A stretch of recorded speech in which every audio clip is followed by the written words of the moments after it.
Friends, പുതിയൊരു വീഡിയോയിലേക്ക് എല്ലാവർക്കും സ്വാഗതം.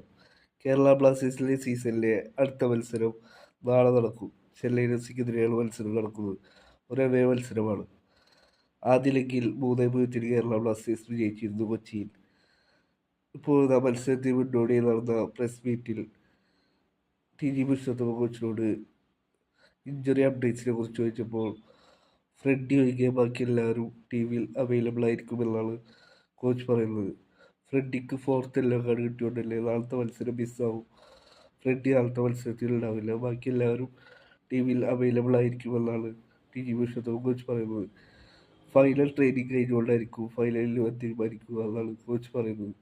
പിന്നീട് വികാസ് ഷിംഡാമിൻ്റെ പരിക്കിനെ കുറിച്ച് ചോദിച്ചപ്പോൾ വികാസ് ഷിംഡാം ട്രീറ്റ്മെൻറ്റിൽ തുടരുകയാണെന്നാണ് കോച്ച് പറയുന്നത്. നാളത്തെ മത്സരത്തിലും വികാസ് ഷിംഡാം ടീമിലുണ്ടായില്ല. അദ്ദേഹത്തിൻ്റെ ട്രീറ്റ്മെൻറ്റ് നടന്നുകൊണ്ടിരിക്കുകയാണെന്നാണ് കോച്ച് പറയുന്നത്.